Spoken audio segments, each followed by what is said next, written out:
Hey, what's going on? Magnus here. It's been a while, actually a couple of weeks. Numerous Shenmue episodes have premiered, but where have I been? I did the first couple of episodes of analyzing Shenmue, and then I kind of disappeared. And in this video, I'm going to analyze episodes 3 through 6, so we're getting it all done in one. But first, before I begin, please stick around, subscribe, like if you like this type of content. You want to see what happens in the rest of Shenmue, as well as kind of my analysis of each of the episodes, so thank you. But before I begin, let me just kind of jump into where have I been? Well, the past few weeks, I took some time off, and also just kind of a needed battery refresher. I was wearing myself thin. I had a few close calls with the you-know-what that everyone's dealing with. So then when it came to working on an episode, I had a lot of episodes to catch up with, and because of my previous episodes I was analyzing them in full detail. I didn't feel that it was right unless I analyzed it in full detail, and then of course I had anxiety linked to that because will I be able to do it right? And then of course it led to procrastination because it's kind of like, I gotta do it, but I don't know how to do it, and just freaking out. But I want to deliver this content to you guys because that was what my biggest pet peeve was. It's like I haven't done content in such a long time for this stuff, and I wanted to get through the episodes, and I didn't feel right unless I got through them all. So thank you for bearing with me. To that, I received a comment in either one of my videos or a video on another channel, but it was a comment directed towards me, and it was like angry. I forget who the user was, but they were angry that I wasn't uploading and that I didn't do another kind of like a talk with a couple of people from the Shenmue community where we actually reviewed like the first episode and how it was going. They were angry with me, and they were like, you said you were going to do it. Are you going to do it or not? What the heck's going on? That actually put a smile on my face because it was like someone's so adamant that they want to see content from me in particular, as well as the rest of the Shenmue community that I was collaborating with. I felt like I was important. I play a role, and the role is important to that person. But I did want to say thank you to the entire community for sticking around to this. Now, let's get on with the video. We've got bunch of episodes to go through, 3 through 6. The way that I'm going to structure it is basically they're going to be the most important things that I noticed that were different or just that caught my eye from each of the episodes. I'll put like tags, you can kind of catch up to whatever episode you want on the bottom in the chapter markers, so don't worry about that. And I'm just going to break down what I saw and then what I noticed. It's not going to be super highly detailed like my previous videos. It's just going to be what I caught. I do know Shenmue Dojo does kind of this like what you missed type of stuff too. So check them out definitely if you want more of that content. And then of course, going forward, I'll continue to do these episodes. And definite spoiler warnings for the Shenmue series, entire Shenmue series, as well as these episodes 3 through 6. But let's start with episode 3. Now, episode 3 dealt with, of course, discovering the Chens who were eventually going to help out Ryo in his quest to get to Landi. And there were a couple of things that I pulled out in this episode that I wanted to mention. Now, let's start off with Shenhua walking through Bailu village as she's trying to figure out who is the he person in the poem. And she talks to one of her friends as she's walking through Bailu village, and really talking about what could this he person be. Now that is pretty significant in the sense of we never got that type of character development in Shenhua when it comes to actually thinking about the context of the poem and the relevance of the poem. The only thing we saw in the games is, of course, her just saying the poems over and over and over again, but we had no idea who she was. Well, in this, we're actually finding out who she is, so that's pretty interesting. So in this next segment, I thought it was interesting. The events of the game are pretty similar, but when Ryo's calling and he has to give the codes to, of course, get to warehouse number 8, like the secret dialogue, Father's Heaven, Mother Earth, like 9 dragons, comrades. Well, instead of saying comrades, like the game says it, in the actual Japanese like subtitles, they used common allies. It's important to note that in the English dubbing, they said comrades. So I thought that was an interesting translation. Technically, it's like means the same thing, comrades and common allies. But I thought it was interesting how they used common allies instead of comrades. Not really significant, but just wanted to mention it. Now here we have Ryo tied up, and this was kind of interesting change from the game because in the game, Ryo actually sneaks in and finds warehouse number 8, while in the actual anime, he actually is about to go into that old warehouse section, and then he just gets captured and then pretty much taken into warehouse number 8 because they knew he was coming. So that was an interesting change, and I think actually was a good change. I thought it was better that he got captured and taken in, but of course in the video game, to make it more interesting, have him find a warehouse. Now in this next shot, you can see that Lan Di is interrogating a Chinese restaurant owner to get some more information on the other mirror. Now what's interesting is that they're speaking Chinese, so it's definitely a Chinese restaurant, but what's also interesting about this particular location is that when they're outside, you can see what looks like two guardian lions outside, and then on the inside it looks like it's a green area, like a forest or nature area on the outside of this restaurant. It reminded me a lot of Niawu, one of the restaurants actually in Niawu. Now it's definitely not the same thing, but it almost had me believing that this restaurant in particular was actually in Niawu, in actual Guilin. It's interesting, even though we have the impression that Lan Di is perhaps still in Japan at this point, but we're not really sure.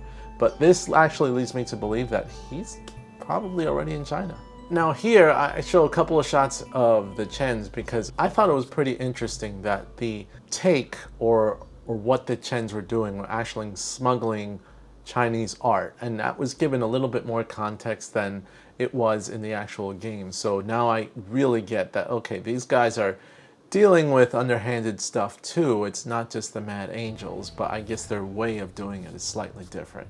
I thought that was actually pretty cool to elaborate on a little bit. Now in episode 4, we get more character dialogue with Goro. Now in this episode too, we deal a lot with Ryo's experience working in the docks and of course finding more information out about the Mad Angels and whatnot. So let's jump right into this episode. In episode 4, an interesting perspective was that Goro tells Ryo about kind of like the message board system where if you write down in chalk on the floor like a number, then that lets you know of vacant warehouses where you can possibly do stuff or practice or get away with things. So this actually comes into play later on in the story, which was interesting because I never got that perspective from in the video game.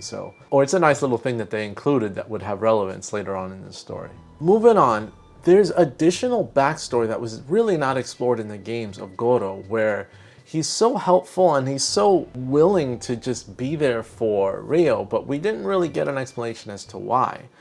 But in this animation, the explanation is right there about him just admiring Ryo because of the fact that Goro's father went out for cigarettes and then never came back, and he never had the guts to go find his father. But yet, after Ryo suffered this incredible tragedy, here you have Ryo just, I'm gonna find out what happened. So he really admires that. And the fact that they elaborated on Goro a little bit was pretty cool. Now here we have Nozomi, and she waited for Ryo all day in his house, and pretty much he didn't show up until like the end of the day because she wanted some advice on whether she should go to Canada or not, because she really had strong feelings for Ryo and she just wanted to be able to spend time with him is what I'm assuming, but she never really got to vocalize her feelings, which is similar in the game. Basically in these scenes, she just doesn't ask him for advice at all, which was kind of sad. Now moving on, Nozomi does find out some information regarding the fact that Ryo is after the Mad Angels from, of course, Goro and Mai. And she just wants to get more information about like, what are the Mad Angels? Who are the Mad Angels? And then eventually gets kidnapped. Now this was never explored in the games. Nozomi was just kidnapped. Who knew from where or why or what she was doing in order to get kidnapped? But in the actual animation, you see that she was a little bit more inquisitive, a little bit more curious as to what's going on because she cares about Ryo. And that eventually, of course, gets her kidnapped. Now, in this next picture, you see Ryo jump kicking one of the Mad Angels to go right after Nozomi and get after the Mad Angels because he wants to save her. Now, the games were a little bit different because he just borrows a bike from a friend, but I appreciate this slight change because it makes it, of course, more confrontational because the Mad Angels right to his house. And also, it shows that Rio was like not kidding around. So it showed him a little bit more tougher than him running around town and trying to find a bike from a friend just to go. That's a little bit too slow, and I think this change was well worth it for the series. Now here we have Nozomi tied up and making the deal with the Mad Angels. Now of course in the game, Rio makes a deal with the Mad Angels and he says, okay, I'll take out Guisan, just give me Nozomi back and then bring me to Landi. And then they give Nozomi back. It was like no fight or anything. They're just like, here, you can have her. If you think about it, he could have just taken her and then just kind of not done anything for them in the games, because he could have, who knew if they could really trust Rio on whether he cared that much about finding Landi or not. But in this story, in the animation, they make a good play, I think, or at least one that makes more sense, where they're like, you take out Guisan, we'll give you Nozomi back. That makes a ton more sense. So I actually do appreciate this change as well, because as a villain, I think that that's what you would want to do, especially if you have a hostage to your advantage. Now, moving on, we're going already to episode 5. And again, I want to just state that there are a ton more things that I found, a ton more things that are irrelevant, but we're getting through the episodes, just pulling out what I found to be at least the most relevant to me. And if you want anything else or want to pull out anything else which is super important, that was super relevant, let me know in the comments down below. Now moving on to episode 5. Now this is basically where a lot of tensions is building up. You have Rio fighting Guisan, you have Nozomi kidnapped, and someone's gotta save her. So much stuff going on. So let's dive right into it. Now here we have Goro finding Nozomi tied up because he saw the warehouse number written on the floor and he realized something's up. And then when he went to the warehouse, he saw that Nozomi was there. And that in itself was pretty cool because it's like, you know, it's a different way of rescuing her, which that's what it was setting up. And I thought that was pretty cool. And what's also interesting that the show did is that you have Mai, you have Mark, you have Goro all teaming up to actually save Nozomi, and that in itself was like, it gave relevance to those side characters where rather than Rio doing everything. Now this was pretty interesting because this fight did take place in the games, but the one thing that was added and that was really changed from the game was that the final kick where both opponents are knocked down, in this battle, Guisan basically said to Rio, let's put on a show. And they both did the swallow dive kick and completely missed each other's faces on purpose so that they can fool the Mad Angels that, you know, oh, they're both taken out. And then they would get up to be able to team up to fight the Mad Angels. Really cool, and actually that made sense too, because again, they knew what was happening. Where in the game, you actually fought Guisan, and both of you actually knocked each other out pretty bad, but then the events are similar, kind of similar afterwards. Now here we have Nozomi, Goro, Mai, and Mark about to leave the area just to get out of Dodge and get out of danger. And this is pretty interesting because it's kind of like we never really got to saw them in this area because they really weren't here watching all this action take place. But in this show, they made them kind of like relevant and kind of there. And of course, it was important. Now, this shot was actually pretty interesting that the show happened to show off after the Mad Angels were defeated, because it showed kind of like a preview of like Rio's still got a lot to do. And it's a silhouette of upcoming enemies that Rio's going to face in his journey. And it just was an interesting silhouette that you can kind of make out, which to me, it shows like the Yellow Head Gang that Rio will eventually face when he goes to China, which is super interesting. Now here we have pretty much all the friends in front of Rio, and it was pretty interesting because Rio like thanks them for their help. But it also showcased why Nozomi didn't say anything to Rio, because she overheard Guisang and Rio talking about the fact that Rio wants to go to Hong Kong to pursue Landi. And in Nozomi's mind, she was like, well, I guess that answers that, because if he's leaving, then I might as well leave too, since we're not going to be together. And that in itself, realizing why she never told Rio what was going on, that was deep. That really got you to feel for Nozomi, especially for the fact that throughout the series, she was so helpful and so involved with Rio's pursuit. And now it's kind of more like he's abandoning her and going on his own. So I thought that was an interesting change. And also, of course, like I mentioned previously, the motorcycle ride took place in the morning, so during the day, rather than the games, which that motorcycle ride was at night. So now moving on, we have the scene where Goro admits to Ryo that he proposed to Mai, and of course Ryo's reacting like, okay, like this is weird, but fine.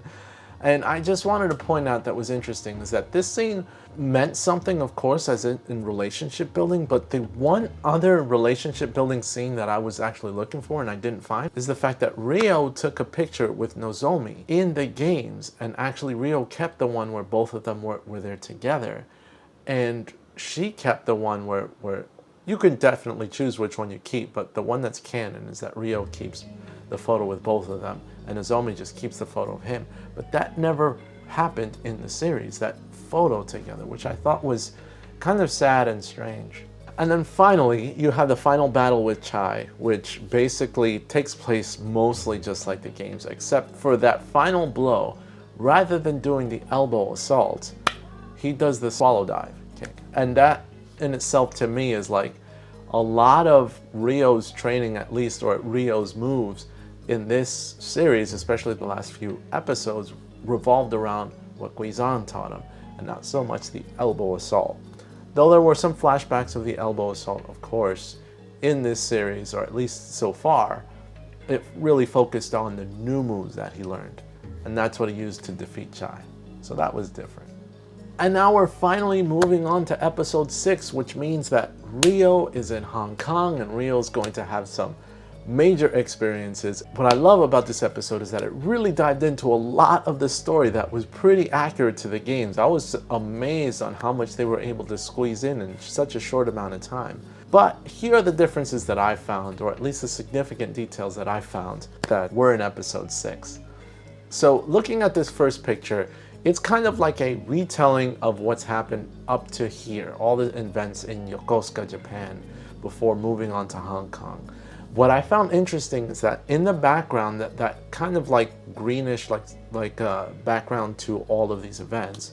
First of all, it reminded me of like whenever you put in Shenmue 2 and you would look at a recap of what's happened to the story. This was kind of similar to that. But also, that actual background was one of the backgrounds that was used for the Shenmue 3 Kickstarter as a reward for like a desktop background. And I happen to have it. I'm like, hey, I recognize that. So that's an interesting little Easter egg.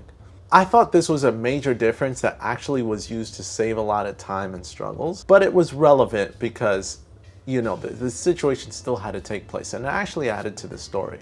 But Ryo gets his bag stolen, as what happens in the game. He gets his bag stolen by Wong. Now Wong is this little orphan from the games, which is pretty well known. But the difference is that Wong stole the bag, but it didn't have the Phoenix Mirror, and it didn't have any money in it. In the game, it had the Phoenix Mirror and it had money, so it added urgency. But in this story, it just had some useless clothes and items.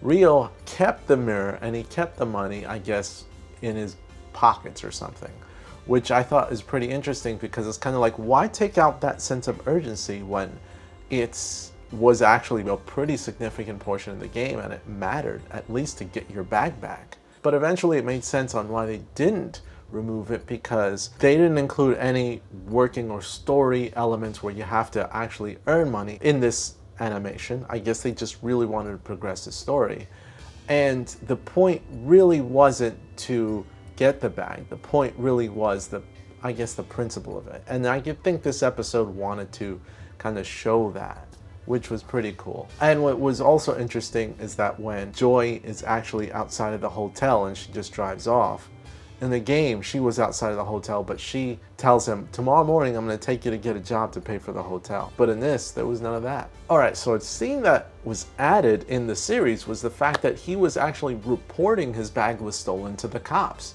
We never saw the Hong Kong police at all in the game. And it's interesting that they're actually included in the story because these are common sense things. You get something stolen, you report it to the police. And they're actually showing that, which is pretty cool. Now, another interesting plot detail that they added was that Ryo, rather than getting help by Joy right away, saying you can stay here, or the actual boat trip that didn't take place at all. You never saw his events of traveling on the boat and the things that happened there, where actually Chai was on the boat and he defeated Chai again. None of that was included. He was immediately in Hong Kong, so they left it out, unfortunately. And it didn't even show the little girl that he met on the boat, which got Rio to stay at the Free Stay Lounge, which was unfortunate because that would have been at least a place. But they had their reasons for not showing him a hotel. And it showed Rio just kind of looking for hotels because nobody was helping him, which in a sense, that makes sense. People are not going to help you in a strange city, so you're just going to go it on your own. And it just showed him just kind of failing. There was no vacancies. Now, the interesting part is the pacing of the story was so fast. I mean, in just like a 24-minute episode, we've got him already in the Yantin apartments, already meeting the old man practicing Tai Chi. We've got already him in the Manmo Temple. He was at the Manmo Temple within the first 8 minutes of the episode, and that's including the intro credits. All of that so fast. I thought this pacing made sense, especially for the fact that Shenmue 2 is a very big game, and this was hitting all the right spots. The storytelling was really good, and they wasted no time with filler that was unnecessary. It just got you to the point right away. Like for the fact that the old woman in the Yantin apartments tells you right away, Dao Li Shou is in the Manmo Temple. Go there. It wasn't that easy, really, in Shenmue 2 to get that information at first. You really had to kind of find that out well over an hour into the game, but it was just kind of like boom, boom, boom. Dao Li Shou's right here. Go. Or Li Shao Tao. Interesting character development. Moving on. Joy bumps into Wong, and then Wong, of course, tells Joy that he's frustrated because he met this Japanese character and he stole a bag from him that really didn't have anything useful. This was kind of cool because it gave backstory to Wong, and it gave backstory to the fact that Wong was an orphan, never met his parents and all of that, which had kind of figured in Shenmue 2, but this was a nice way of introducing Wong's backstory in the animation. And it made it actually matter a little bit more for you to care about Wong. And not only backstory about caring about Wong, but it actually ties into a bit of Joy's backstory as well, which was something that we really didn't get in the series. Now here, I didn't know why they threw this in, but I thought it kind of mattered. It showed that Shenhua was looking at the Shenmue tree and was like, oh, the Shenmue tree is budding. Felt that was important to point out. What it means? Not sure yet. We all know Shenmue means the Shenmue tree, and it's the Shenmue tree. But it's really hard to figure out what the significance of Shenmue is at this point. And we've been fans of the franchise for over 20 years. Anyway, moving on. So Rio makes a promise to Joy that he will not hurt Wong, that he just wants his bag back. And that promise was significant because Wong has been through so much and she cares about Wong. And she doesn't want this trained martial artist who's a tough guy to hurt Wong. So he kind of makes a promise to her that, okay, I'm not going to hurt Wong. Now, after Rio defeats Wong and Wong's friends like Cool Z, Larry, you have Wong taking him back to Beverly Hills Wharf where he stays and just gives him the bag back. But what's interesting about this episode is that a lot of it had to do with Rio learning a little bit about Tai Chi, but also realizing that he doesn't have to hurt and fight and beat up his opponents. He can use the force of his movements and the force of slowly from gentleness to force, learning what relevance that Tai Chi would have, at least when it comes to his training. And that brings us to the next point. That relevance all mattered when it comes to Rio learning about Gon, which is pretty much practice every day without neglect.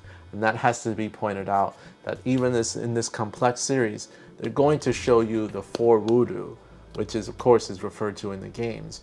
But rather than, as much as they paced everything quickly, they only have him learning 1 of the 4 voodoo in this episode.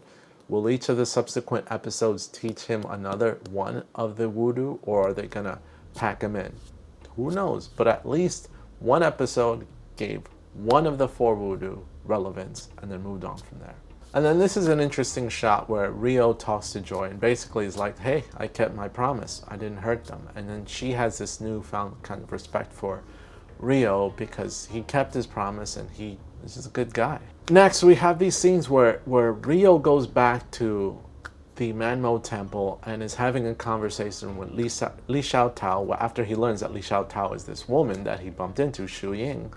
And that in itself was pretty cool because it's similar to the games, of course, their conversation, but also the fact that it played during the credits. So it looks like in this series they were trying to squeeze in as much story as possible. So rather than just play the credits, they're like, let's show you a little bit more because there's so much to tell, especially in Shenmue 2. And then finally, the episode caps off with seeing a silhouette of Ren, hearing about Ryo, and things are going to get interesting, right? And I thought that that was kind of cool just to make you anticipate and get excited for the next episode. But like I said, they squeezed in as much as they could, and I thought that was pretty cool. And the fact that they wrapped up this story to have a theme, I mean, the storytelling in these episodes, especially in this episode 6, was so well done that I was sitting there and I'm like, this is written so well, it's so good. And that's what I like about the Shenmue series in whole. Now that wraps up all the 3 episodes. 3, 4, 5, 6. We just went through 4 episodes. That wraps up the 4 episodes. Let me know what you guys think was relevant. Like I said, this story and the writing in this is just so well done. Like, this is how you tell a video game story and you condense it, especially when it's like hours of gameplay. And it's 1 season, and we're already on Shenmue 2, and we're just 6 episodes in, which is really crazy. Thank you guys for watching, and thank you for sticking around, and if you made it to the end, of course, because we had a lot to talk about. And again, thank you for being patient with me. I'll try to get them out sooner because it really matters to me, and you guys matter to me. So, as always, make my day if you subscribe to Days Magnus, and I'm out. See you guys next time.